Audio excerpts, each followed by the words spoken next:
DD Punjabi ਵੇਖ ਰਹੇ ਸਾਰੇ ਦਰਸ਼ਕਾਂ ਦਾ ਨਿੱਘਾ ਸਵਾਗਤ। ਮੈਂ ਹਾਂ ਸ਼ਾਇਨਾ ਤੇ ਲੈ ਕੇ ਹਾਜ਼ਰ ਹਾਂ ਪ੍ਰੋਗਰਾਮ ਖਾਸ ਖਬਰ ਇੱਕ ਨਜ਼ਰ।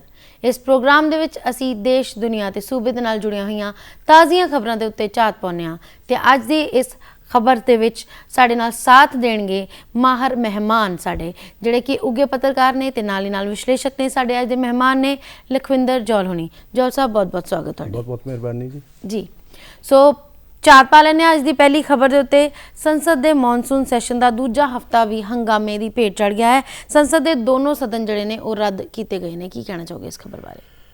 देखो, ये भारतीय लोकतंत्र लई कोई ज़्यादा अच्छा शगन नहीं हैगा कि विरोधी पार्टियां जदों के मुद्दे बहुत सारे ने लोगों के, सरकार ने यह भी कहा कि असी सारे लोगों के मुद्दे जोड़े उन्होंने उत्ते विचार करने लई तैयार हाँ, पर जिस मुद्दे के उत्ते लगातार 9 दिनों तो जोड़ा संसद दे विच हंगामा हो रहा वो मुद्दा हैगा कि वख-वख भारतीयों और पत्रकारों की जसूसी का मामला जी कि एक विदेशी कंपनी पैगासस वालों जोड़ा वो कीती करवाई गई है, वो किमें हुई है किमें करवाई है ये अजे तक विवाद का मुद्दा है। हालांकि सुप्रीम कोर्ट दे विच भी एक पटीशन दायर हुई है जिहदे उपर अगले हफ्ते तक सुनवाई करने लई कहा सुप्रीम कोर्ट ने, और सरकार ये कह रही है कि असल विच कोई मुद्दा है ही नहीं है। सरकार ने बहुत स्पष्ट रूप दे विच कल भी कहा कि असी लोक मुद्दों उत्ते चर्चा करने नूं तैयार हाँ जो भी विरोधी धिर चाहुंदी है, लेकिन ये मुद्दा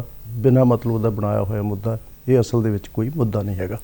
तो विरोधी धिर ये कह रही है सारियां विरोधी पार्टियां कि असल विच ये बहुत बड़ा मुद्दा है, इहदे नाल देश की सुरक्षा जुड़ी हुई है, इहदे नाल जिहड़ा वो आज़ादी जुड़ी हुई है, परसनल जिहड़ा वो लोकां दे जिहड़े वो राज जुड़े हुए ने।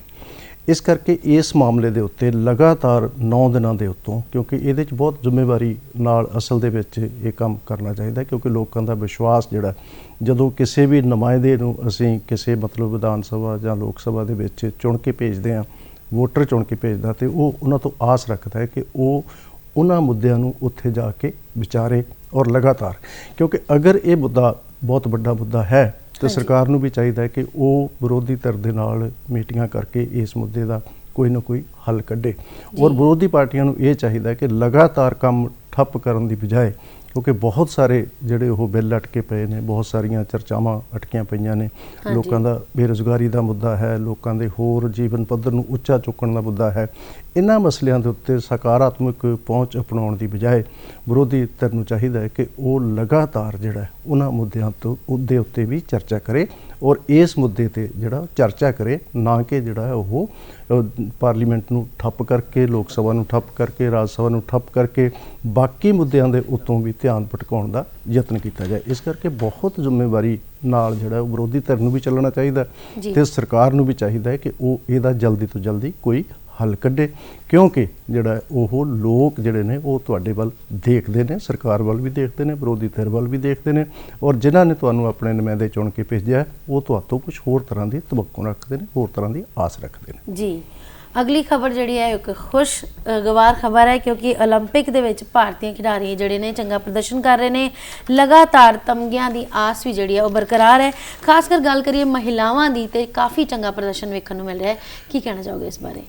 देखो, पहला तमगा भी जिहड़ा साडे कोल आया, भावें वो सिल्वर तमगा है, लेकिन वो भी जिहड़ा वो महिला वालों ही आया, और हुण 2 तमगियां की आस जिहड़ी है वो बजी हुई है, जिहदे विच मुक्केबाजी भी ते बैडमिंटन भी, पीवी सिंधु भी लगातार अपनी जित्तां दर्ज कर रही है और क्वार्टर फाइनल तक पहुँच गई है।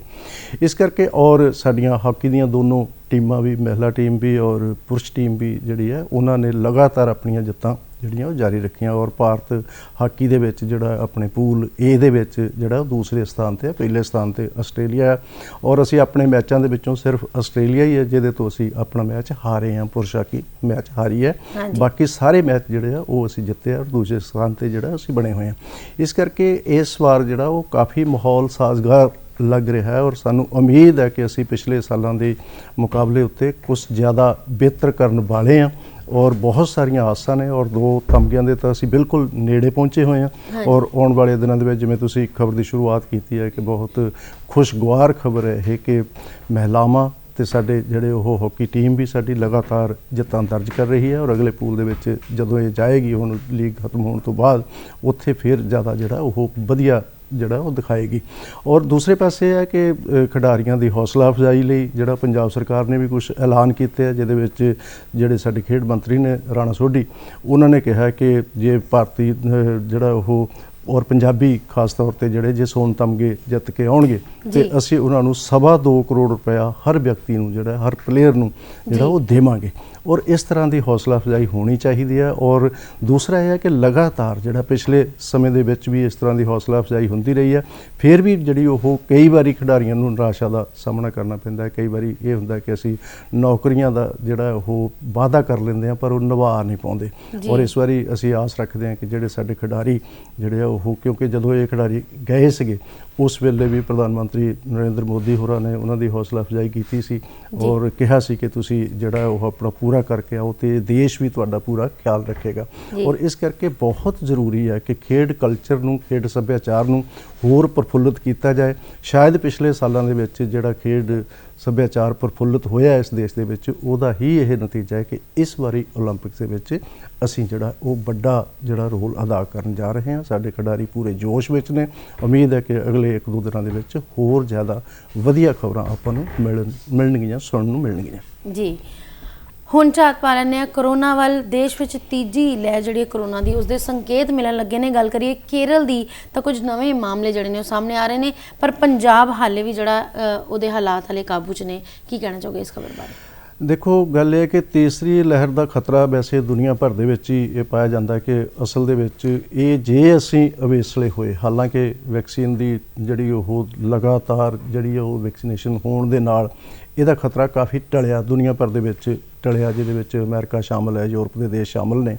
ਲੇਕਿਨ ਹਿੰਦੁਸਤਾਨ ਦੇ ਵਿੱਚ ਕਿਉਂਕਿ ਵੈਕਸੀਨ ਦੀ ਰਫ਼ਤਾਰ ਵੀ ਥੋੜ੍ਹੀ ਧੀਮੀ ਹੈ, ਕੁਛ ਸਪਲਾਈ ਜਿਹੜੀ ਹੈ ਉਸ ਤਰ੍ਹਾਂ ਨਹੀਂ ਹੋ ਸਕੀ ਪਿਛਲੇ ਸਮੇਂ ਦੇ ਵਿੱਚ ਜਿਸ ਤਰ੍ਹਾਂ ਦੀ ਆਸ ਕੀਤੀ ਜਾਂਦੀ ਸੀ, ਜਾਂ ਜਿਹੜਾ ਉਹ ਸਿਹਤ ਸੰਸਥਾਵਾਂ ਵੱਲੋਂ ਜਿਸ ਤਰ੍ਹਾਂ ਦੀ ਪਲੈਨਿੰਗ ਕੀਤੀ ਗਈ ਸੀਗੀ, ਹਿੰਦੁਸਤਾਨ ਉਹਦੇ 'ਚ ਥੋੜ੍ਹਾ ਜਿਹਾ ਪਛੜਿਆ। ਲੇਕਿਨ ਇਸ ਦੇ ਬਾਵਜੂਦ ਕੁਛ ਗਾਈਡਲਾਈਨਜ਼ ਮਤਲਬ ਇਸ ਤਰ੍ਹਾਂ ਦੀਆਂ ਤੇ ਕੁਛ ਜਿਹੜਾ ਉਹ ਸਾਵਧਾਨੀਆਂ ਨਾਲ ਲੋਕਾਂ ਨੇ ਇਹਦੇ ਉੱਪਰ ਵੈਸੇ ਕਾਬੂ ਪਾਇਆ। ਇਹ ਚੇਨ ਇੱਕ ਵਾਰੀ ਤਾਂ ਟੁੱਟੀ ਹੈ। ਹੁਣ ਕੇਰਲਾ ਦੇ ਵਿੱਚ ਕੁਛ ਕੇਸ ਜਿਹੜੇ ਉਹ ਪਿਛਲੇ ਦਿਨਾਂ ਦੇ ਵਿੱਚ ਸਾਹਮਣੇ ਆਉਣ ਦੇ ਨਾਲ ਜਿਹੜਾ ਇਹ ਖਤਰਾ ਇੱਕ ਵਾਰੀ ਫਿਰ ਮੰਡਰਾ ਰਿਹਾ, ਜਿਹੜਾ ਉਹ ਮਨਾਂ ਦੇ ਉੱਪਰ ਵੀ ਔਰ ਪ੍ਰਸ਼ਾਸਨ ਦੇ ਉੱਪਰ ਵੀ।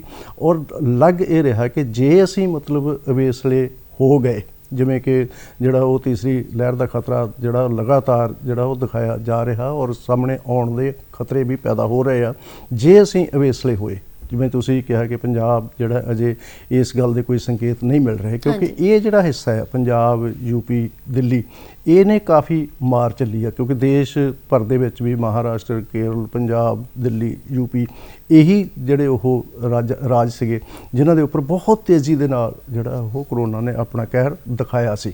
ਔਰ ਇਹ ਹਿੱਸਾ ਜਿਹੜਾ ਉੱਤਰੀ ਭਾਰਤ ਦਾ ਹਿੱਸਾ, ਇਹਨੇ ਕਾਫੀ ਹੱਦ ਤੱਕ ਇਹਦੇ ਉੱਪਰ ਕਾਬੂ ਪਾ ਵੀ ਲਿਆ।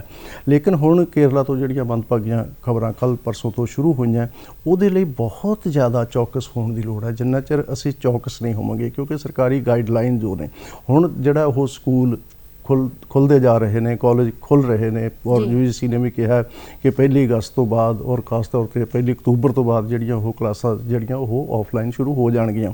ਔਰ ਇਸ ਕਰਕੇ ਇਹ ਜ਼ਿੰਮੇਵਾਰੀ ਹਰ ਸ਼ਹਿਰੀ ਦੀ ਜ਼ਿੰਮੇਵਾਰੀ ਔਰ ਸੰਸਥਾਵਾਂ ਦੀ ਜ਼ਿੰਮੇਵਾਰੀ ਬੇਹੱਦ ਜ਼ਰੂਰੀ ਹੋ ਜਾਂਦੀ ਹੈ, ਵੱਧ ਜਾਂਦੀ ਹੈ ਕਿ ਉਹ ਸੋਸ਼ਲ ਡਿਸਟੈਂਸਿੰਗ ਦਾ ਖਿਆਲ ਰੱਖਣ, ਸੈਨੀਟਾਈਜੇਸ਼ਨ ਦਾ ਖਿਆਲ ਰੱਖਣ।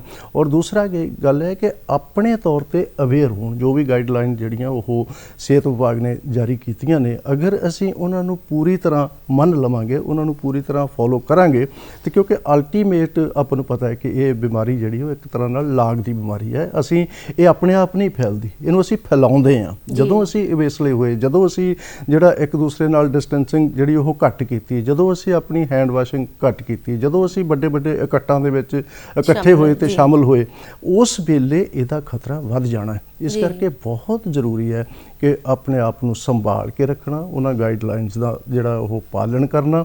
ਅਗਰ ਆਪਾਂ ਕਰ ਲਵਾਂਗੇ ਤਾਂ ਤੀਸਰੀ ਲਹਿਰ ਦਾ ਖਤਰਾ ਜਿਹੜਾ ਉਹ ਟਲ ਜਾਏਗਾ। ਜਿਵੇਂ ਕਿ ਅਸੀਂ ਦੂਸਰੀ ਲਹਿਰ ਦੇ ਵਿੱਚ ਸੋਸ਼ਲ ਡਿਸਟੈਂਸਿੰਗ ਰੱਖ ਕੇ, ਹੈਂਡ ਵਾਸ਼ਿੰਗ ਕਰਕੇ ਔਰ ਸਾਰੀਆਂ ਗਾਈਡਲਾਈਨਸ ਨੂੰ ਫੋਲੋ ਕਰਕੇ ਇਹਦੇ ਤੋਂ ਇੱਕ ਵਾਰੀ ਇਹਦੀ ਚੇਨ ਤੋੜ ਦਿੱਤੀ ਹੈ। ਜੀ ਜੋ ਸਾਹਿਬ ਜੇ ਗੱਲ ਕਰੀਏ ਅੰਤਰਰਾਸ਼ਟਰੀ ਉਡਾਨਾਂ ਦੀ ਤਾਂ 31 ਅਗਸਤ ਤੱਕ ਜਿਹੜੀਆਂ ਉਡਾਨਾਂ ਨੇ ਇਹ ਰੱਦ ਨੇ, ਹਾਲਾਂਕਿ ਕੁਝ ਚੋਣਵੇਂ ਰੂਟਾਂ ਦੇ ਉੱਤੇ ਜਿਹੜੀਆਂ ਉਡਾਨਾਂ ਨੇ ਉਹ ਜਾਰੀ ਨੇ, ਇਸ ਬਾਰੇ ਕੀ ਕਹਿਣਾ ਚਾਹੋਗੇ? ਹਾਂ, ਇਹ ਵੀ ਇਸੇ ਗੱਲ ਨਾਲ ਜੁੜੀ ਹੋਈ ਹੈ। ਭਾਰਤ ਸਰਕਾਰ ਨੇ ਇਹ ਫੈਸਲਾ ਜਿਹੜਾ ਕੱਲ ਕੀਤਾ, ਇਹੀ ਕੀਤਾ ਕਿ 31 ਅਗਸਤ ਤੱਕ ਅਜੇ ਜਿਹੜੀਆਂ ਵਿਦੇਸ਼ੀ ਉਡਾਨਾਂ ਉਸ ਤਰ੍ਹਾਂ ਨਾ ਸ਼ੁਰੂ ਕੀਤੀਆਂ ਜਾਣ ਜਿਸ ਤਰ੍ਹਾਂ ਇਹ ਪਿਛਲੇ ਸਮਿਆਂ ਦੇ ਵਿੱਚ ਪ੍ਰੀ ਕਰੋਨਾ ਪੀਰੀਅਡ ਦੇ ਵਿੱਚ ਸ਼ੁਰੂ ਹੋਈਆਂ ਸੀ। ਅਸਲ ਦੇ ਵਿੱਚ ਹਿੰਦੁਸਤਾਨ ਦੇ ਵਿੱਚ ਵੀ ਜੇ ਉਦੋਂ ਵੀ ਜਿਹੜਾ ਉਹ ਸਮੇਂ ਸਿਰ ਉਡਾਨਾਂ ਬੰਦ ਕਰ ਦਿੱਤੀਆਂ ਜਾਂਦੀਆਂ ਔਰ ਯੂਰਪ ਤੋਂ ਔਰ ਚੀਨ ਤੋਂ ਅਮਰੀਕਾ ਤੋਂ ਜਿਹੜੇ ਲੋਕ ਆਏ ਸੀਗੇ ਔਰ ਇੱਥੇ ਦੇ ਫੈਲਾਉਣ ਦੇ ਵਿੱਚ ਕਰੋਨਾ ਹਿੰਦੁਸਤਾਨ ਦੇ ਵਿੱਚ ਉਹਨਾਂ ਦਾ ਬਹੁਤ ਵੱਡਾ ਹਿੱਸਾ ਸੀ। ਔਰ ਪੰਜਾਬ ਦੇ ਵਿੱਚ ਵੀ ਤੁਸੀਂ ਦੇਖਿਆ ਹੋਵੇਗਾ ਕਿ ਜਿਹੜਾ ਸਭ ਤੋਂ ਪਹਿਲਾ ਕੇਸ ਜਿਹੜਾ ਉਹ ਸਾਹਮਣੇ ਆਇਆ ਸੀ ਉਹ ਵੀ ਇੱਕ ਵਿਦੇਸ਼ੀ ਭਾਰਤੀ ਨੇ ਹੀ ਅਸਲ ਦੇ ਵਿੱਚ ਅੱਗੇ ਜਿਹੜਾ ਨਵਾਂਸ਼ਹਿਰ ਦਾ ਏਰੀਆ ਸੀਗਾ ਉਹਦੇ ਵਿੱਚ ਜਿਹੜੀ ਸ਼ੁਰੂਆਤ ਹੋਈ ਸੀ। ਇਸ ਕਰਕੇ ਬਹੁਤ ਜ਼ਰੂਰੀ ਹੈ ਕਿ ਇਸ ਮਾਮਲੇ ਦੇ ਵਿੱਚ ਸਰਕਾਰ ਨੇ ਜੋ ਸਾਵਧਾਨੀ ਦੇ ਨਾਲ ਜਿਹੜਾ ਉਹ 31 ਅਗਸਤ ਤੱਕ ਇਹ ਉਡਾਨਾਂ ਰੱਦ ਕੀਤੀਆਂ। ਹਾਲਾਂਕਿ ਇਹਦਾ ਆਰਥਿਕ ਤੌਰ ਤੇ ਬਹੁਤ ਅਸਰ ਪੈਂਦਾ ਕਿਉਂਕਿ ਵਪਾਰ ਵੀ ਜੁੜਿਆ ਹੋਇਆ ਵਿਦੇਸ਼ਾਂ ਦੇ ਨਾਲ, ਬਹੁਤ ਸਾਰਾ ਇੱਥੋਂ ਜਿਹੜਾ ਉਹ ਚੀਜ਼ਾਂ ਬਾਹਰ ਜਾਂਦੀਆਂ ਨੇ, ਬਾਹਰ ਤੋਂ ਆਉਂਦੀਆਂ ਨੇ।